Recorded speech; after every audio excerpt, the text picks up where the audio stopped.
Hello YouTube modelers, welcome back to my channel. I want to thank all my viewers and subscribers. So I busted out this kit that I prepared for the winter, 75 Corvette. I was kind of in a slump, but I was able to get some good bench time this 3-day weekend. So I finally got the Accretion solvent, but I didn't feel like airbrushing this weekend. So I just pulled out this kit.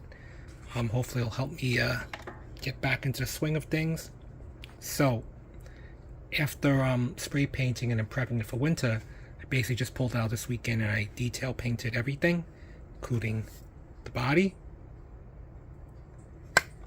Jelly rolled white lettering. Very impressed with the AMT ERTL, another quality product from that time period.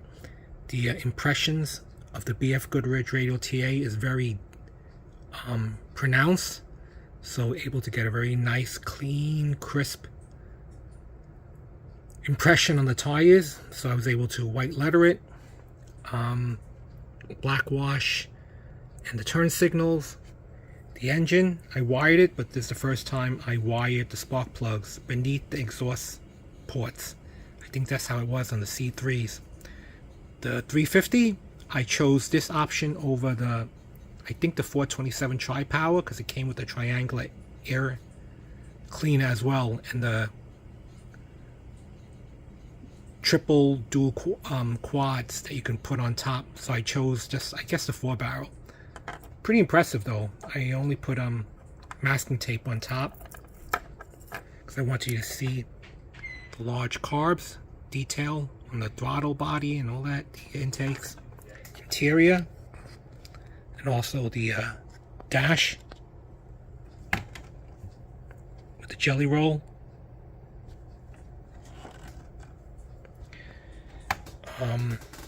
The red tail light, took a metallic Sharpie and I highlighted the chrome trim ring, and of course the suspension. Great amount of detail as the kingpins or the steering knuckle. Tie rod is a little bit short, so it results in a toe out. If a little bit longer, it would have resulted in a toe in. But they do revolve, they do turn. Steerable. Very impressed with the detail. Painted the calipers red, and the independent rear suspension. The independent shafts rotate with the wheel that I will put on later. Orange shocks. So pretty impressive. Highly detailed suspensions like these, they are nice to assemble and look at, but obviously when you're meshing it all together, you have to make sure everything pre-fits, because they do it all in one shot. So the rest, the only thing is I will have to carefully cut this because they gave me the hard top, or the previous owner might have put in the hard top lens glass, but it should only been the front for the convertible. So I'm gonna have to carefully cut this so I don't crack it. And that's pretty much it. So just want to show you guys before I further assemble the sub-assemblies. Alright, the 3 major sub-assemblies are completed. The body, I usually put the rear view mirror last, but in this case it's convertible, so I don't foresee any problems. I do notice the body is slightly warped. You notice on the left side is slightly higher and the right side is slightly lower.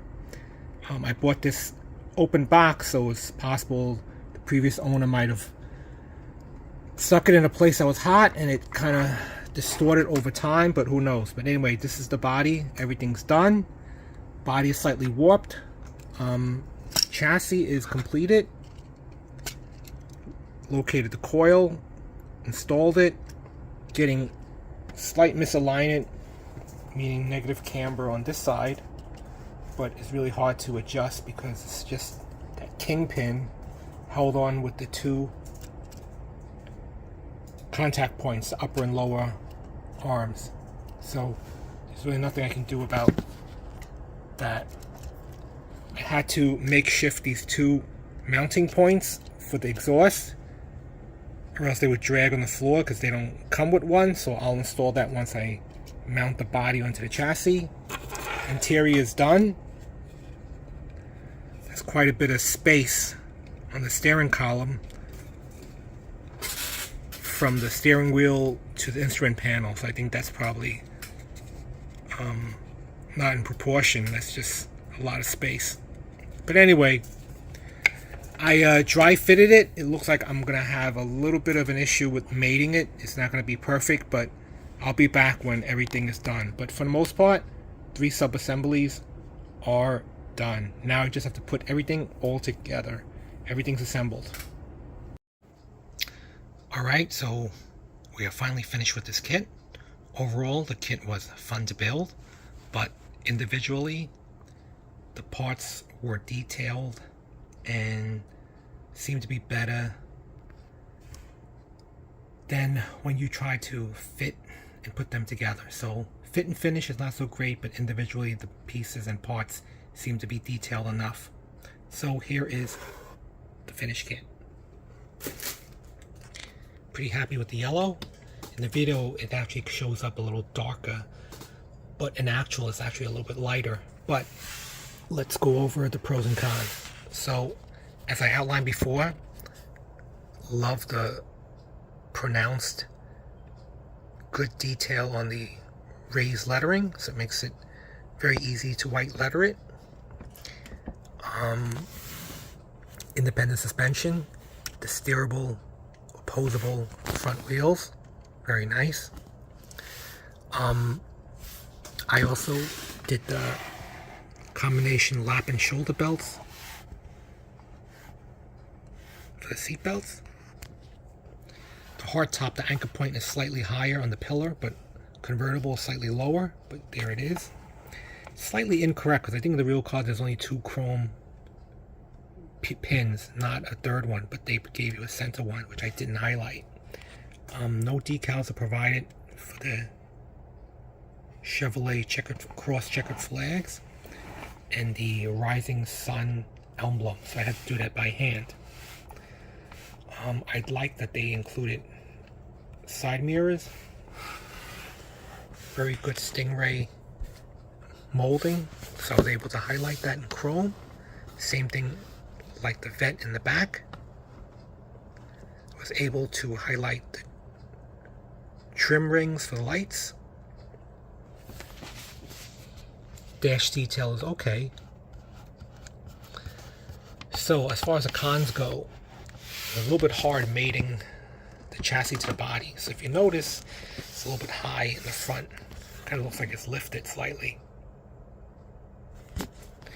Wheels don't roll as well.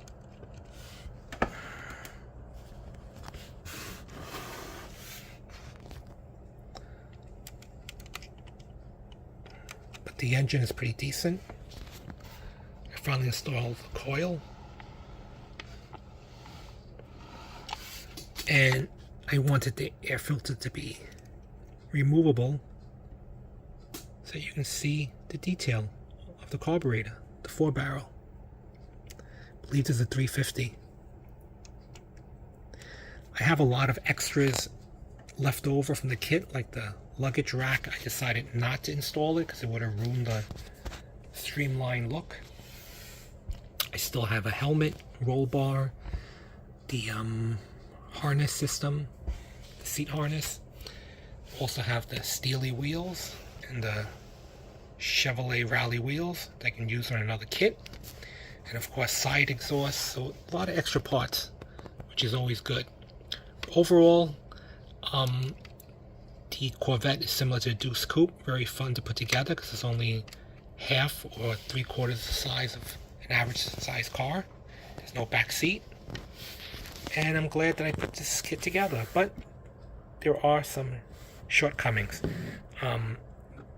If only AMT ERTL spent a little bit more time in the fit and finish of this kit, it would have assembled a little bit easier, but I just did the best I can, and it's not too bad. But like I said, the suspension looks lifted slightly. But here it is, and as usual, I will have stills at the end.